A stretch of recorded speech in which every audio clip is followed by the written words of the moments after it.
right, we're gonna fade back in here to Low Blow Radio, and we're gonna kind of break character a little bit, and or a lot, actually. Yeah, or a break lot, character actually. A lot. Get my actual glasses on. I can read my notes because I kind of realized I sort of, couldn't really give much of an opinion there. I was staying in character for pulling off my orange Eric McLeod for the Halloween special. But that was fun, and thank you, Chris, for sticking to your Violent J character. And nice to see you're committing to your Juggalo fandom here. You did a way better job of staying in character than I did. I couldn't fucking stay in the whole time. Forgetting what voice I was using. I was Bronx fucking Jay for a while, then I was whatever. I had thought you had taken more notes about stuff to say in character than you did notes for the show. And I'm like, good thinking. Yeah. I didn't think to do any of that stuff. So, nothing specific for the Wardlow Hangman match. I really enjoyed the finish, though. The double buckshots really kind of put over how tough Wardlow is. I kind of enjoyed that as well. So the back and forth there was fun to see, and definitely as much as, like, I think, tournament wise, we were looking at it bigger picture, you were sort of like, oh, this is building to Hangman and Kenny, but the road getting there has been very enjoyable too, because there were definitely moments in this match where you're like, well, maybe they're going to save that for another time, and we're going to get Wardlow right now, because even the lead in too with the stuff with MJF saying, hey, if you ever get a belt, it's technically mine because anything you have is mine. And I'm like, oh, the again, elements there are interesting to see what they're how they end up playing out. So for sure. and I did mean like that was the one thing I meant when I was talking about the match. I thought Wardlow is the real winner here, despite the fact Paige was going to the finals. We all kind of expected that. It was how good can Wardlow come out of the match, and he came out looking like a fucking $1,000,000. So I'm looking forward to MJF Wardlow now down the line a lot more than I think where before. It's coming, but now I can invest in this more because he's going to be able to work with the kids. So it's going to be fun matches. Oh, for sure. Yeah, he's getting more work in now. And then, like, when we get there to that match, there's way more story build to it now as well, where we're going to have more elements of, like, the challenges that he's been put up with by MJF and stuff like that, these hurdles that he'll have to overcome or whatever with being held down so long as his employee kind of thing. So enjoyed a lot of that. Not really much to say about the Eddie Kingston, Matt Sydal one, pretty much as we had gone on there, but a nice showing for Kingston, I guess, going into Full Gear. I keep forgetting that it's so soon. It's like next week. It's Full Gear. So, like, we're really already on that road build. I think that's why, again, when I'll get to this next thing, why I'm so sort of put off by the build with this Young Buck thing. Last week with the leg thing sort of was the turning point for me a little bit, because I thought this week we were going to really be getting elements of that they weren't necessarily going to be taking the match. But there was certainly some trepidation between the two of them. Like, it seems like Nick isn't as confident as Matt and doesn't want to necessarily put that stipulation on the line and that kind of stuff. And that certainly seems like it's going to lead into the story of the actual match, which I'm sure is going to be really good. But the road getting there each week has been sort of less and less enjoyable. And then, like you said, it sort of seemed like we were building to something with them that's now been pulled back because they realized, like, a big heel turn didn't make sense if they're going to do the FTR match right now, which I still think we're just maybe not going to get the match. Like, Full Gear is getting pretty stacked at this point. Yeah. And again, it's a pay-per-view. It's a big pay-per-view. It's going to be filled with big matches, but I don't know. When they were reading off all those ones tonight, I'm just like, I don't know still if we're going to even get this match. And again, that could play into taking away that stipulation again, too, that they put on the line, right? So, see what happens. Totally agreed. It's still, for some reason, I feel like we're not going to see this match because it does feel too soon.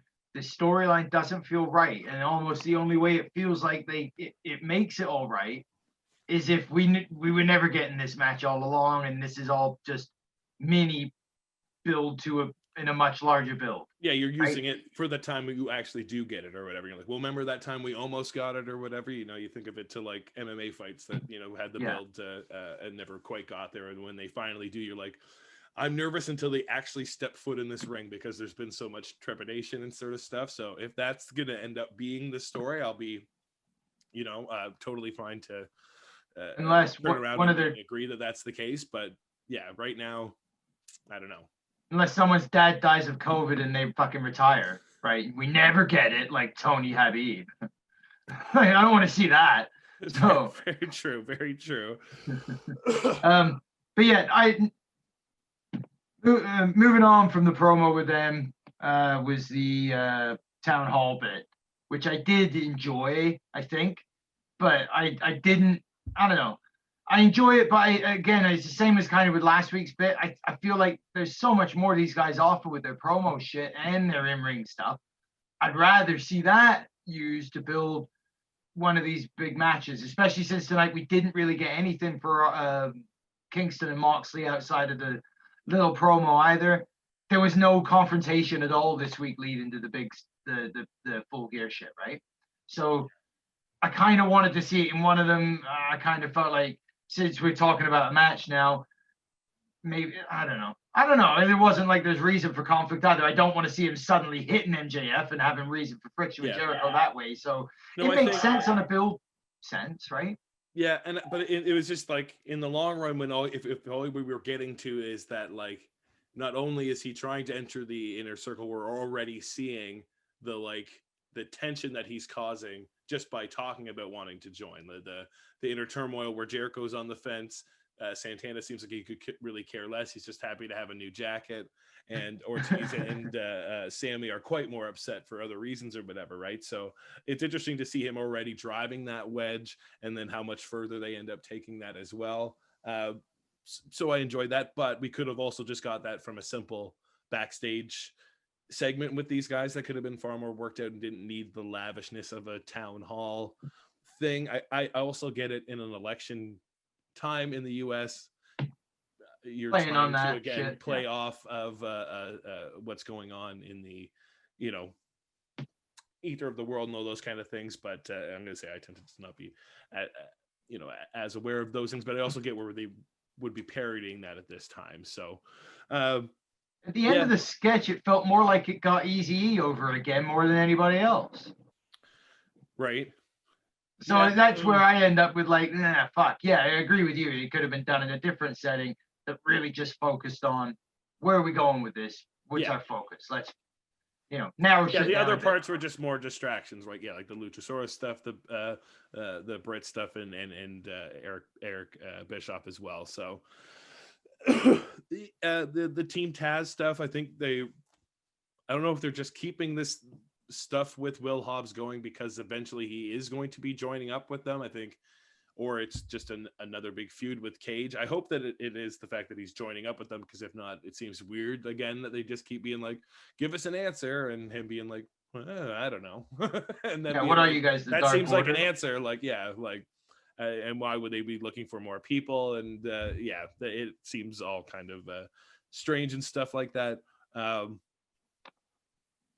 Outside again, we could talk about the Orange Cassidy and Cody match, because I'm not Orange Cassidy, obviously. But no, I think, as I tried to allude to there in my commentary on it, was I enjoyed a lot of elements of their last match last week, but it obviously wasn't perfect overall.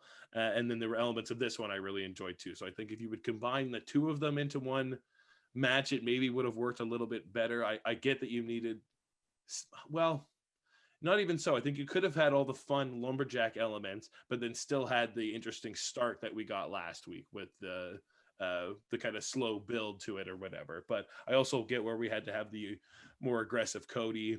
It was interesting the thing about Arn having to interfere, to help him get the win. I like that little element of story stuff, but again, when you look at this full picture, it just seems odd that in the end, it just seems like it's the biggest push that we're getting out of this is a nice singles match for John Silver, which is great. I'm a John Silver fan but also, was that the intention overall for this? Which, I mean, cool if it was, but it certainly doesn't seem like that was the case. I kind of felt like the Darby thing being lent into a bit. Yeah. I felt like they lent into Darby versus Cody a bit as well by the end, but these were almost two matches just to not elevate or hurt either Orange or Cody or the belt, just to have. Yeah. So you could say you had them and move both guys into their next things via the two matches. So, which again, I I like that element of storytelling in AEW a lot more than, wrestler A is backstage, wrestler B opens a door into their face, now they're in a feud. Yeah. But at the end of the day, you're still left with some of the same kind of, but why is this person and why this? There isn't much more answers or rationale to it. It's just a better way of getting the same lazy storytelling. Yeah, and again, and then like I other things, like I mentioned too, the interference with the best friends. I did like that because that did seem like it was going to set up down the road even to have like Cody team with Natural Nightmares or whatever to eventually take on Best Friends and Orange due to the sort of like interference from Trent and them dropping him and that kind of stuff, that collision course there. But yeah, I think there is also sort of a bit of a mess to it as well. Well, because I'll concede that could well be a thing that they're doing, but you've also got to, along with that, you got the Natural Nightmares have a thing with the Dark Order right now as well, and they're building the fact that about QT Marshall, the Bunny, Max's credit cards, they're seeking revenge from the Natural Nightmares against them as well. Yeah. So now you're in a thing of, I like the idea of multiple storylines for people at once, but there comes a limit to that, because how far down the road? Right. If it's left completely dry now, and then in 8 months we come back with, hey, this has happened, and remember 8-9 months ago this happened, and it's just part of a video package. That's fine. It's trying to do it every week with 3 storylines. Then it's going to get into too convoluted too quickly. For sure. I think. But no, I can see where you're coming from there. I see like them kind of moved on from the Dark Order feud-ish, but having the Dark Order there, it would certainly feel like there was elements of it. So I could see where you could draw that conclusion for sure. Because they would just be tangling with too many people. And then, whereas I feel like, they were trying to maybe further it into a different place. But then it was sort of weird that then the setup was like Cody with Billy and Austin Gunn against who are they even fighting? I can't even remember. Dark Order members? Yeah, it was Dark Order guys again. Yeah. Because I think it was last week that they said, we're not going to let this go with Cody at least. Right? Yeah, so I get that. And then I get the Nightmare guys helping defend Cody. But then again, there's maybe a bit too much cross-contamination. But again, I just sort of, I liked more so outside the idea that like the Best Friends, again, were just there to defend Orange. They had a reason to drop Cody, to just be faces. And they had very good face versus face dynamics here that played off very well. Oh, Cody didn't have to fully go heel as he had in some of his other matches. So moving on, I guess speaking of the Best Friends and stuff, it seems like they're probably moving more so into the feud with Miro and Kip Sabian, obviously with the big brawl they had in the back, and excited for Miro and Trent next week. I think that'll be a really good matchup. I'm hoping match. I think I'm looking forward to seeing it, because I'm hoping it will be a good Miro match. But I think this is the test. This is definitely the biggest non-squash. We know the Best Friends both of them are really good wrestlers, and we've seen them have great matches in tag and singles matches, both of them in AEW. So one guy can hold up his end of the bargain next week. If the match is a stinker, it's going to be on Miro. So I think it's I'm really looking forward to seeing it, because I think it's going to be good. I know he can be great. Yeah, these guys, they knew each other. They've known each other a long time, at least. They haven't wrestled each other in a long time, but they came up in like whatever it was, FCW, like the Florida thing before it became NXT and that kind of stuff, when they were both in developmental in WWE. So he's someone obviously he knows and they're familiar with. So hopefully they're able to work out quite a good matchup there to not only get Miro over, but keep. Because Trent is already at a very good level, so to bring Miro up to that level as well as show him good in a singles competition, I think will be definitely a test.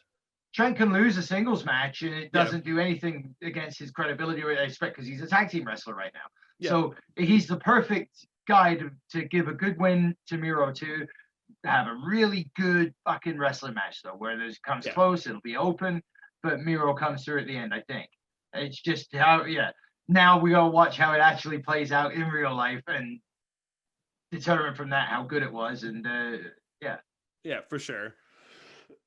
Moving on, yeah, big surprise there with Serena D coming out with that NWA title, and I wonder how they had it there last week when they taped this show. I guess that's why Thunder Rosa's face was on it. Was Thunder Rosa there in the back and let her come out with it? I don't know. I'm curious about the backstage stuff there. It seems very interesting with the fact of how close some of these things were, and I would assume Primetime was taped as well. It wasn't live or anything on Tuesday when she won the belt, as far as I know. But it could have been. I'm not sure. But very, very interesting to see that NWA title on her. Yeah. Oh, for sure. I was surprised when I read about it happening, because didn't see anybody taking it off of Thunder Rosa. She's been so good as the champ and seemed to be working out great with the cross promotional stuff. Yeah. Serena's been outstanding in the ring in the times that we've seen her. Yeah. She had a great match with Thunder, right? So like but shocked to hear that they decided to go ahead and put the belt on her. But I mean, I can see why she's a great worker. So there must be a reason. I don't watch the NWA enough to know what happened there and why at all. I have no idea what happened, like on a storyline basis or even on the matchmaking, or as you're saying, the day it really happened. I got no clue. Yeah, I knew the matchup was going on. That's about as much as I keep up with the NWA stuff, like what they're doing on Primetime. But it doesn't draw me in enough to pay the money to watch the shows or anything. And but yeah, this is certainly a match I'd like to seek out, because I'm sure it was really good between the two of them. I don't know if that's eventually to draw her over for the rematch to have it in AEW, why they would use a signed AEW talent that's now getting a push. I'm just very curious to see how this plays out. Like I could see it from a negative perspective if some people feel that they didn't utilize Thunder Rosa as much as they could have, but I also, there's cadence to that as well. So I think we'll just sort of have to wait and see how things kind of play out for them. I like Layla Hirsch too in this match. She just had a match with Hikaru Shida on Dark that I'd seen just before. And like I said, I think I'd seen her in some other stuff from other indies and things before. She got a really good mat-based wrestling style, and I like to see that. You don't see it a ton in women's wrestling especially, so cool to see that aside, and you could tell she could put on a really solid matchup. Yeah, I agree. Yeah, I thought it was a good match. The Sean Spears bit filling in for the injury spot that did get removed. Yeah, it just seemed like it was either something they were probably going to film for Dark that they threw on the television show, or well, then that was what seemed kind of odd too, because they were able to talk about, I don't know if they just knew about the title change because they were able to talk about it on commentary, but we know this was pre-taped and all that kind of stuff. So I'm curious how much of that taped after the fact and added in. It was taped after and then put in. Yeah, that's what I was trying to think of. And they just did the commentary after, because it's not like they have live shots at the commentary table. They're away enough they could easily pull that kind of a thing off. And I was trying to pay more attention during because they're like commercial break. They didn't do picture in picture, and like when I watch on Fight, the picture in picture thing is null and void. They just give you the full show because there's no commercials. But for that one particularly, it just went to what is the commercial break screen. So I was very much like, oh, was this a taped match that they're trying to fill more time with? So again, just kind of more speculation there. And then leading in with the Sean Spears stuff as well certainly plays into that. But excited to see Spears and Scorpio next week. I think that's been a good build to that feud, and those two will put on a really fun match. And I like the fact that they put it over. If you haven't been watching Dark and watching Sean get all these wins, they tell you like he's ranked. He's got like one of the most wins in 2020 right now in AEW and all this kind of stuff to like put over his record when the time comes to have him in a big matchup like this. So I enjoyed the commentary kind of putting that kind of stuff over here for Sean. Yeah, I agree. I'm looking forward to this one next week. And then the main event, Kenny Omega versus Penta. He wasn't La Parca and he was never Sin Cara. He did play Eddie Guerrero one time, but that was the only one that was true. And then, I love the Omega entrance tonight. The only thing I didn't like was they referenced WrestleJoy.com in the opening. And WrestleJoy.com, if you don't know, has been around for like maybe as long as AEW. It's a guy and his wife who didn't watch wrestling ever. Like maybe they watched it when they were kids in the age, but they have enough money to launch a website and promote it and publicize it. So they've got thousands of followers. Right. And then they made friends with Tony Khan because they just kiss AEW's ass on all of their fucking tweets and things. Oh boy. And then they got mentioned in that opening. And Buddy's cum is drenching Twitter right now because of it.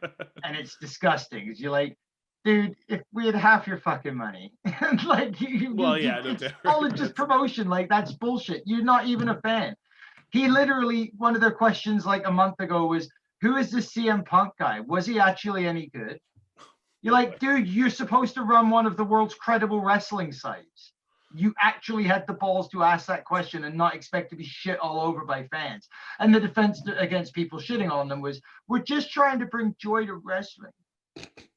Oh boy! Go fuck yourselves and your fucking joy. I can tell them the exact same thing, that I would be unfamiliar with CM Punk. I've admitted that plenty of times here, but I could tell you tons of shit about CM Punk. I know about his like Ring of Honor career, his WWF career, all that kind of stuff. Even though I wasn't like a fan or watching at that time, I'm still very much aware of all that stuff. To backtrack, if I want to be doing something like this, I at least try to be as informed as I can about the topic. So I was unaware of any of that kind of stuff. But that all aside, the Kenny Omega entrance was fantastic. Really enjoyed his like confidence early on, that not putting up with any of Penta's shit. I like seeing, again, I have seen Penta in plenty of other matches and things like that, and but it was cool in AEW to see him wrestling like face, not full on face, but being able to play a bit more of that side. And being able to show some range there for the Lucha Bros was fantastic, and really kind of put over Kenny a little bit more too. So no, I think this is a really, really fun main event. And I think you would have got a really good one out of Phoenix as well.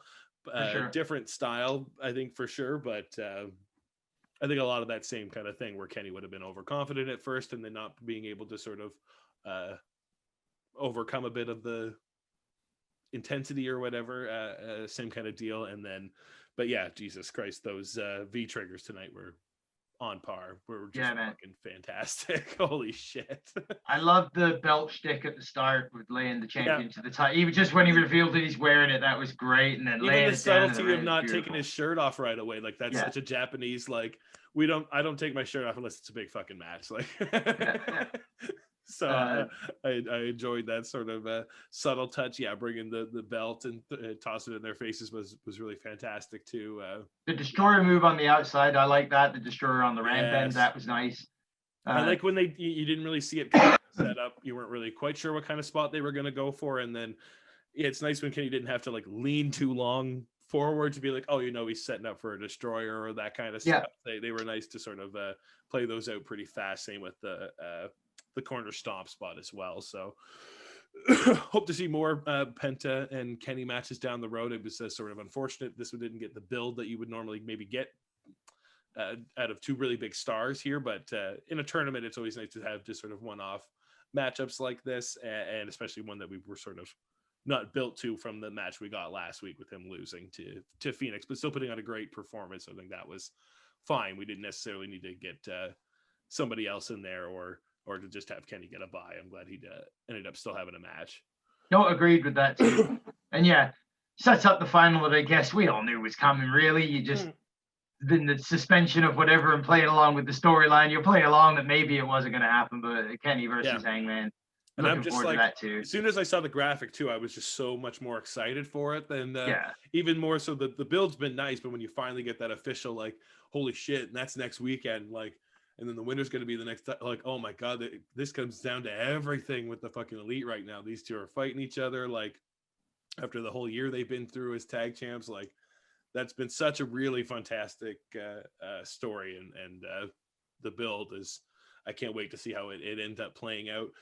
It's unfortunate though right now it's that and the Kingston Moxley stuff that are the biggest, most exciting things, even though a lot of the Full Gear card is going to be really, really fun. I think it's kind of like a bit lackluster on AEW's part to not have as much build behind all the matches.